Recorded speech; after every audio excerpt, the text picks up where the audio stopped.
Hey guys, welcome back to one new video.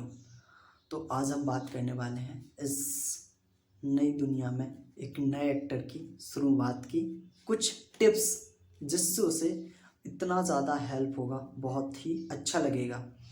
तो हम आज इसी तरह से एक टॉपिक पे बात कर रहे हैं और वो टॉपिक आपको इतना फ़ायदा देगा क्योंकि मैं भी एक एक्टिंग की तैयारी कर रहा हूँ और मुझे लगता है कि मैं काफ़ी कुछ कर सकता हूँ और काफ़ी कुछ करेंगे। और आपको मैं कुछ ऐसी ट्रिक्स बताने वाला हूँ इस बुक के थ्रू ही जो आपके डायलॉग्स में और मोनोलॉग्स में इतना ज़्यादा फ़ायदा करेंगे। कोई डायलॉग या मोनोलॉग मिलता है तो हम क्या करते हैं, उसे रटना स्टार्ट कर देते हैं। आपको ऐसा बिल्कुल भी नहीं करना है क्योंकि उस डायलॉग को रटें या उसको बार बार पढ़ते रहें।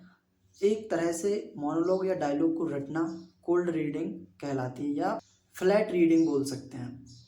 तो आपको क्या करना है, आपको बिल्कुल भी मोनोलॉग को या फिर डायलॉग को रटना बिल्कुल नहीं है क्योंकि अगर आप जब रटेंगे तो आपको प्रॉब्लम आएगी, लेकिन जब इसके थ्रू समझेंगे तो आपको बहुत इजी लगेगा और आप बहुत अच्छी तरह से समझ भी पाएंगे।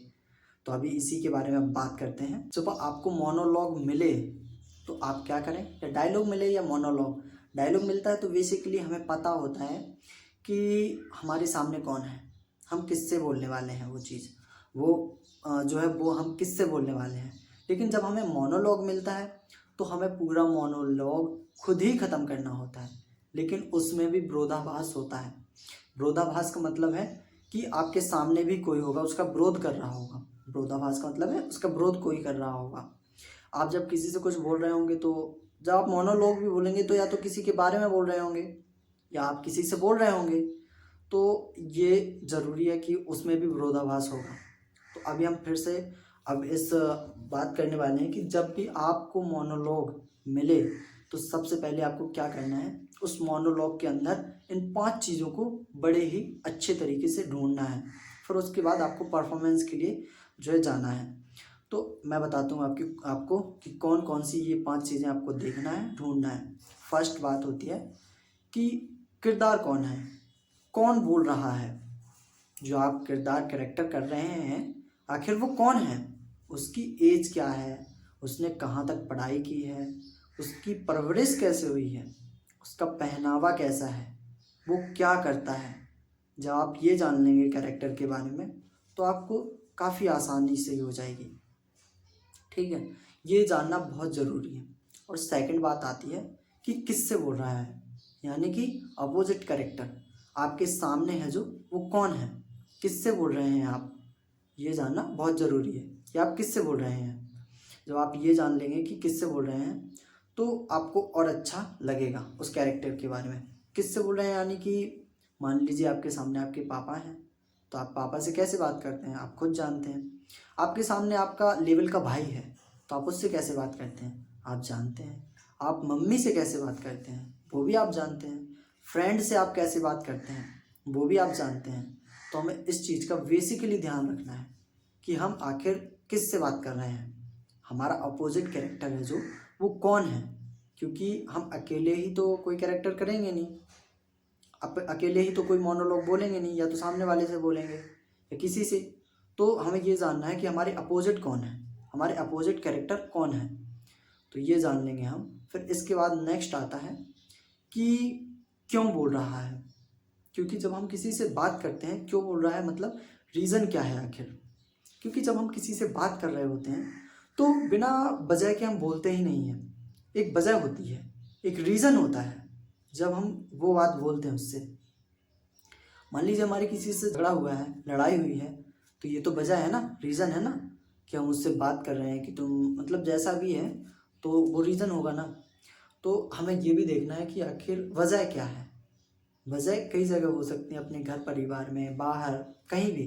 तो हमें ये चीज़ भी देख लेनी है कि आखिर वजह क्या है, हम किस वजह से बोल रहे हैं। नेक्स्ट आपको देखना है कि कहाँ बोल रहा है, लोकेशन। ये आपकी परफॉर्मेंस में जान डाल देगी। लोकेशन आपको ज़रूर देखनी है उस परफॉर्म में, उस मोनोलॉग में, कि आखिर वो कहाँ बात कर रहा है, आपका किरदार है जो कैरेक्टर है वो कहाँ बात कर रहा है।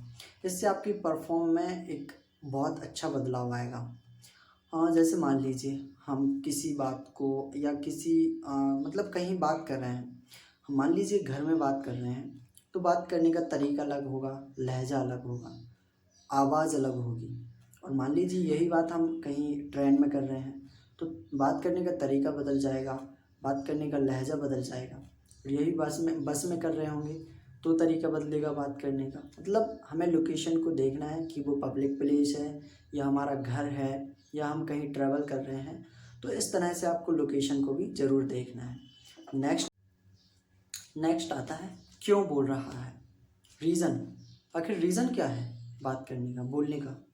आप क्यों बोल रहे हैं, कोई रीज़न होगा, क्योंकि हम किसी से बिना रीज़न के कुछ नहीं बोलते हैं। हमने अपने घर में देखा है, बाहर अड़ोस पड़ोस में, दोस्तों में भी हम जब बात करते हैं कोई रीज़न होता है बात करने का, तो हमें रीज़न भी देख लेना है। क्योंकि जब हम रीज़न देखेंगे तो रीज़न हम अपने हिसाब से ये देखेंगे कि हम उससे कैसे बात करना है, किस रीज़न में। मान लीजिए उसने कुछ किया है तो वो रीज़न होगा, तो हम उससे वैसे बात करेंगे। उसने कुछ गलत कर दिया तो कुछ रीज़न गलत है, मतलब कि हम उससे गलत तरीके से व्यवहार करेंगे, चिढ़कर बात करेंगे, गुस्से में बात करेंगे, उससे प्यार से उतने अच्छे से बात नहीं करेंगे। मान लीजिए किसी ने बहुत अच्छा काम किया है तो हम उससे बहुत प्यार से बात करेंगे, उसका रीज़न है उसके पीछे, उसने कुछ अच्छा काम किया है तो हम उससे प्यार से बात करेंगे। तो हमें रीज़न को भी देखना है, ठीक है। उस और डायलॉग में, मोनोलॉग में हमें रीज़न को भी अंडरलाइन कर लेना है कि आखिर रीज़न क्या है उस पूरे मोनोलॉग में, क्यों बोला जा रहा है, आपका कैरेक्टर क्यों बोल रहा है, रीज़न है उसका कुछ, ठीक है। नेक्स्ट और लास्ट आता है कैसे बोल रहा है, इमोशन। ये सबसे ज़रूरी पॉइंट है, इमोशन, ये कैसे बोल रहा है। इमोशन में आपने देखा होगा हम एक ही चीज़ को कितने तरीके से बोल लेते हैं, चिढ़कर बोल लेते हैं, प्यार से बोल लेते हैं, गुस्से में बोल लेते हैं, दुख होकर बोल लेते हैं। हमें इमोशन को बहुत ही अच्छे तरीके से मोनोलॉग के अंदर अंडरलाइन करना है। जब हम इमोशन को पहचानेंगे, क्योंकि एक ही लाइन में कई इमोशन होते हैं, जब हम इमोशन को अंडरलाइन करते जाएंगे तो हमारे मोनोलॉग में जान आ जाएगी, और साथ में हम जब वो जो परफॉर्मेंस करेंगे उसमें जान आएगी। तो आपको इमोशन को भी अच्छे से अंडरलाइन कर, ठीक है। बस इतना ही था ये वीडियो, अभी मिलते हैं अब आपको। सो दोस्तों, ये 5 पॉइंट आपको अपने मोनोलॉग में बहुत ही बारीकी तरीके से देखना है और इन पॉइंट्स को अलग करते जाना है। फिर आपको जब इसको 1-2 बार प्रैक्टिस करेंगे आप, फिर आपको अपने आप में वो बदलाव देखना है कि मेरे अंदर बदलाव आया है परफॉर्मेंस में। तो आपको ये 5 पॉइंट ज़रूर बहुत अच्छे से याद रखने हैं, आपका इससे बहुत ज़्यादा फ़ायदा होगा, क्योंकि ये चीज़ मैंने खुद में आजमाई है और मुझे इसका बहुत अच्छा लाभ मिला है। तो आप भी ज़रूर इसे ट्राई करें। और दोस्तों, अगर थोड़ी सी भी वीडियो पसंद आई है तो शेयर कर दें, लाइक भी कर दें और सब्सक्राइब कर दें चैनल को।